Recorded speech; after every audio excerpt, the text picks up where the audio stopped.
আসসালামু আলাইকুম।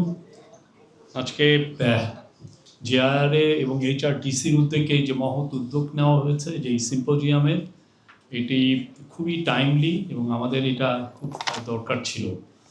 আমরা সত্যিকার অর্থে ইন্টারিম গভর্নমেন্টের সময় প্রথম দিকটা আমার যেটা মনে আছে, প্রথম 6 মাস প্রফেসর ইউনূস এবং পুরো ক্যাবিনেটের আসলে ফোকাসটা ছিল যে যারা যারা আহত হয়েছিলেন, যারা নিহত হয়েছিলেন তাদের পাশে দাঁড়ানো।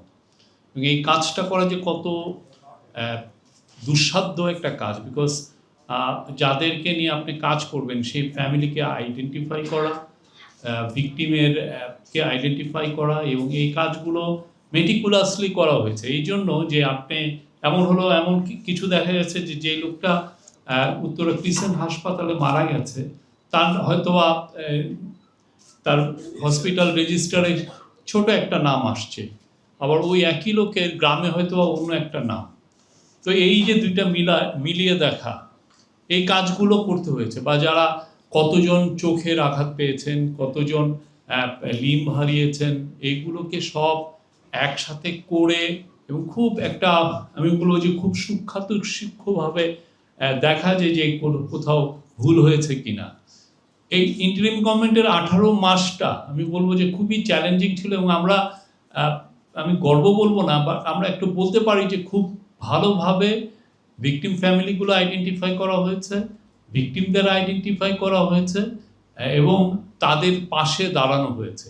আমি বলি না কোনো কম্পেনসেশনই তাদের জন্য অ্যাডিকুয়েট না, কিন্তু ইন্টারিম গভর্নমেন্ট তার সর্বোচ্চ শক্তি নিয়ে তাদের পাশে দাঁড়িয়েছেন। এখন আসছে যে যারা ট্রমায় সাপোর্ট যাদের দেওয়া উচিত সেটা নিয়ে কথা উঠছে, যারা অনেকে ট্রানজিশনাল জাস্টিসের কথা বলছেন, অনেকে হিলিংয়ের কথা বলছেন, অনেকে রিকনসিলিয়েশনের কথা বলছেন। খুবই মানে এই কাজগুলো আমাদের করা উচিত এবং খুব ডেডিকেটেড ওয়েতে করা উচিত। তো একটা প্রশ্ন থেকে যায়, মানে এই কাজগুলো করতে যে যেন কেউ এই মেসেজটা না পান যে আমরাই এগিয়ে যাচ্ছি রিকনসিলিয়েশনের জন্য, তারা তো কখনো তাদের ডিলটাই অ্যাডমিশন করে না। এবং এইটাকে আবার কেউ যেন না ভাবে যে এটা একটা উইকনেস। বাংলাদেশকে নতুন করে গঠন তৈরি করেছে জুলাই যারা শত্রু তারা চিহ্নিত, তাদের ব্যাপারে কোনো কম্প্রোমাইজ নাই। তাদের ব্যাপারে তারা রিকনসিলিয়েশন করতে আসলে সত্যিকার অর্থে তাকে ক্ষমা চেতে হবে, কোনো কথা নাই। বাচ্চা ছেলেদেরকে আপনি চোখে গুলি করবেন, বাচ্চা ছেলেদেরকে আপনি খুন করবেন, গুম করবেন, তাকে আপনি নিক্যাপিং করবেন, আর আপনি ক্ষমা চাবেন না, আরও গল্প করবেন যে 3000 পুলিশ মারা গিয়েছে। এটা তো দিস ইজ সত্যিকার অর্থে এটা হবে না। আমরা যে সমস্ত জায়গায় ট্রানজিশনাল জাস্টিস হয়েছে সেগুলোও যে দেখেন, যারা হোয়াইট সুপ্রিমেসিস্ট ছিল সাউথ আফ্রিকায়, তারা ক্ষমা চেয়েছে। এখানে মানে আজব কথা, মানে পুরো দায়গুলো কি যারা জুলাই করেছে তার কি দায় নাকি? যারা ক্ষমা চায়নি তাদের সাথে কোনো কম্প্রোমাইজ নাই। এবং আমি আবারও বলি, আমি কিছুদিন আগে এটা বলেছি, বাংলাদেশের উচিত হবে একটা খুব শক্তিশালী এজেন্সি করা। এটা ইন্টেলিজেন্স এজেন্সি হতে পারে, এটার সাথে প্রসিকিউটররা থাকতে পারেন, সব মিলে এদের উচিত হবে যারা জুলাই হত্যার সাথে জড়িত ছিল প্রত্যেককে চেস করা, পৃথিবীর কোথায় আছে তারা, এবং প্রতি 3 মাস অন্তর এদেরকে আপডেট দেওয়া যে ইনি এখানে আছেন, কসাই কামাল এখানে আছেন, তার নেত্রী এইখানে আছেন, শেখ পরিবারের এরা এইখানে আছেন। এটা প্রতিটা নিয়ত যাতে আমরা আপডেটটা পাই, এবং তাদের বিষয়ে প্রত্যেকটা লোকের পিছনে আমাদের ইন্টেলিজেন্স যেন কাজ করে, কোথায় আছে, সে কি বাংলাদেশের কারোর সাথে যোগাযোগ করছে কিনা। এদেরকে ছাড়া উচিত না। আমাদের হিস্ট্রিতে খালি ছাড়ার ইতিহাস দেখবেন। আপনি রক্ষী বাহিনী বানিয়েছেন, এই লোকগুলোর কোনোদিন কোনো শাস্তির আওতায় এসেছে? এবং এই লোকগুলোই যারা রক্ষী বাহিনী এসে তারা আবার 90 এসে দেখেন আমার ডেমোক্রেসিকেই তাড়াতে দেয়নি, দিনের পর দিন সে হরতাল করেছে। যে লোকগুলো হাতে রক্ত ছিল সেই লোকগুলোকে আমরা বছরের পর বছর আমরা ছেড়ে দিয়েছি। এই জাস্টিসগুলো হয় নাই তো। এবং তারাই আবার এসে আপনার আবার এই স্বৈরাচারের পাশে দাঁড়িয়েছে, বড় বড় কথা বলা শুরু করেছে। আপনি দেখেন কতজনের এগেনস্টে আমরা কয়টা বিচার, আমরা এই যে আমাদের পুরো আগে খালি ছাড় দেওয়ার একটা ইতিহাস, আর কিছু হলেই পলিটিক্যালি মোটিভেটেড কেস, এটা এমন কোনো কেস ছিল না। এই দরজাও প্রফেসর ইউনূস বন্ধ করে দিয়েছেন। বাংলাদেশে কেউ এসে যদি বলে যে জুলাইয়ের যা ঘটনা বা এগুলো পলিটিক্যাল মোটিভেটেড বা এগুলো, এইটার জন্য প্রফেসর ইউনূস ওনার ক্যাবিনেট খুব দৃঢ়ভাবে একটা ডিসিশন নিয়েছিলেন যে ইউএনকে দিয়ে এটা করাবেন ইনভেস্টিগেশনগুলো। এবং এই যে ইউএনের যে নিউট্রালি তারা কাজগুলো করেছে, 127 পৃষ্ঠার যে একটা রিপোর্ট করেছে, ইট ইজ এনাফ। কারো কোনো চিন্তা নাই এইটা যে এত ভয়াবহ একটা রিপোর্ট, এবং এটাকে কেউ তো প্রশ্ন মানে পৃথিবীর কোনো শক্তি এসে এটাকে কোশ্চেন করতে পারবে না।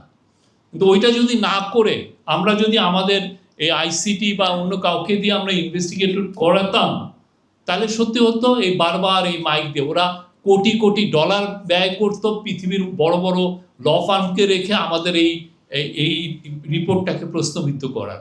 এখন দেখেন ইউকের সবচেয়ে পাওয়ারফুল ল ফার্মে হায়ার করেও এটা $100 মিলিয়ন করেও এই ইউএনের রিপোর্টকে সে প্রশ্নবিদ্ধ করতে পারছে না। আমাদের ফোকাস হওয়া উচিত আমাদের যারা শত্রু তাদেরকে আমরা দৌড়ের উপর রাখতে হবে, বুঝছেন? তারা যেন আমাদেরকে এখন এই যে তারা কিন্তু টাকা ব্যয় করছে, হ্যাঁ, ওকে দৌড়ের উপর রাখতে হবে, কোনো কথা নাই, কোনো কম্প্রোমাইজ নাই এখানে। আমরা হিলিংয়ের কথা বলবো, আমরা রিকনসিলিয়েশনেরও কথা বলবো, আমরা ট্রমা সাপোর্টের কথা বলবো। আমাদের ভাই বোনরা যারা এই মৃত্যুগুলো দেখেছে, যার চোখ নাই, যার পা নাই, তার পাশে তো আমরা দাঁড়াবো। কিন্তু যে লোকগুলো এখনো টিভিতে ফেসবুকে আমাদেরকে টন্ট করে, তার ব্যাপারে কোনো ক্ষমা নাই, সরি। আমরা তাকে আমাদের সারাক্ষণ তার ব্যাপারে আমাদের জন্য পরিষ্কার থাকে, কোনো ধরনের কোনো কম্প্রোমাইজ নাই। যারা আমাদেরকে মকারি করবে তার বিষয়ে আমাদের দৃঢ় অবস্থান থাকতে হবে। কেউ যেন না বলতে পারে যে না আপনারা উইক ছিলেন, আমরা উইক না, জুলাই উইক না। জুলাই এমন কোনো জায়গায় নেই যেখানে হয় নাই, এমন কোনো স্কুল নাই, এমন কোনো মেডিকেল ইউনিভার্সিটি নাই, এমন কোনো ইউনিভার্সিটি নাই, এমন কোনো কলেজ নাই, এমন কোনো নার্সিং ইনস্টিটিউট নাই যেখানে জুলাই হয় নাই। বাংলাদেশের এমন কোনো জেনজি নাই যেখানে জুলাইয়ের সাথে নাই। আমি আপনি জুলাইয়ের বাইরে দিয়ে হাঁটবো, ওরা আমার পিটিয়ে মেরে ফেলবে, কি বলেন আপনি? এবং আপনারা সবসময় এটা, আমরা এই রিকনসিলিয়েশনের কথা বলছি, হিলিংয়ের কথা বলছি, কিন্তু আমরা আমাদের পাওয়ার, আমাদের যেই জুলাইয়ের যে অ্যাচিভমেন্ট, সেটা গর্বভাবে বলে বলবো।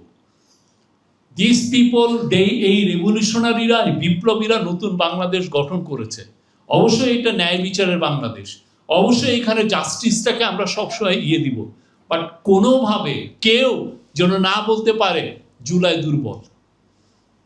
জুলাই বাংলাদেশকে নতুন করে তৈরি করছে, প্রতিদিন তৈরি করছে। এই কত বছর অনেকে আমরা জুলাইয়ের কাজগুলো কোনো, ফারুকি ভাই কি ব্রিলিয়ান্ট একটা 36 দিন ব্যাপী একটা প্রোগ্রাম করলেন, করার পরে আমরা অনেকে কেউ টন্ট করলো যে এটা তো ফারুকি ভাইয়ের ব্রেইন চাইল্ড, এটা স্টেট স্পন্সর হচ্ছে, এটা খুবই মানে গভর্নমেন্টের একটা, জুলাই পুরো বিষয়টা গভর্নমেন্টের বিষয় হয়ে গেছে।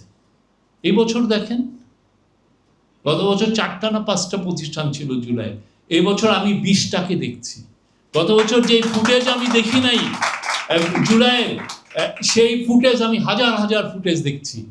প্রত্যেকটা, এখানে যতগুলো লোক আছেন সবার হাতে কিছু না কিছু ভিডিও এভিডেন্স আছে।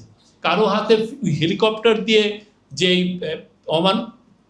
গুলি করার ছবি আছে, কারো হাতে তার পাশে দিয়ে ছেড়ে তার বন্ধু মারা যাচ্ছে সেটার ছবি আছে, ভিডিও আছে। বাংলাদেশে আমার তো মনে হয় কয়েক কোটি ভিডিও এভিডেন্স আছে। কেউ সত্যিকার অর্থে কেউ, আমাদের একটাই ফোকাস হওয়া উচিত, আমাদের শত্রুর ব্যাপারে কোনো ক্ষমা নাই। কারণ আপনি তাদেরকে অনেক সময় দেওয়া হয়েছে, তারা তো এই পর্যন্ত তাদের মধ্যে মিনিমাম, মানে এতটা শেমলেস এই লোকগুলা, মিনিমাম পর্যন্ত ক্ষমা চায়নি, সরি পর্যন্ত বলেনি, আবার টন্টিং করে। যে হাসিনা তো পলায় না, আমরা দেখেছি, হ্যাঁ, লেজ গুটিয়ে কোথায় চলে গেছে। ডিসেম্বরে আসবে, কোন ডিসেম্বর কে জানে। হ্যাঁ, হাসিনা হচ্ছে ভিতুর ডিম, ডরপুক, এটা ডরপুক একটা লোক। হ্যাঁ, সে ক্ষমতায় ছিল কিছু, তার পাশে অনেকগুলো খুনিকে জড়ো করার কারণে। নিজে তো ডরপুক, দেখেন তার আশেপাশে অনেক খুনি, এরা একদম রুথলেসলি খুন করেছে, যাতে হাসিনাকে তারা বলিয়ান করেছে। যখন সমস্ত পথ বন্ধ এবং যখন দেখতেছে সে এরা আসলো বলে, সে দেখেন লেজ গুটিয়ে চলে গেছে। তার মতো মানে ডরপুক লিডার বাংলাদেশে অন্য কোনো ইয়ে আপনি মানে অন্যান্য লিডার দেখেন। হাসিনার বিষয়ে আর কি বলবো, আমার মানে কথা বলতে রুচিতে বাধে। আর আমরা আবারও বলি, আমরা বাকি দিই, আমরা তো এখান থেকে যাচ্ছি না, আমরা যাবও না।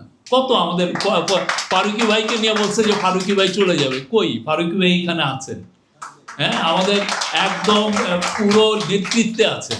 তো আমরা মনে করি জুলাইয়ে যারা আমরা সবাই একসাথে ছিলাম, তাদের এখন ফোকাস হওয়া উচিত। যারা জুলাইয়ে প্রাণ দিয়েছেন, যারা আহত হয়েছেন, সবাইকে মিলে আমরা বড় একটা জুলাই পরিবার তৈরি করি। কেউ যেন দূরে না থাকে, আমরা যেন সবাই কাছাকাছি থাকতে পারি এবং নতুন বাংলাদেশ গড়তে পারি। Thank you.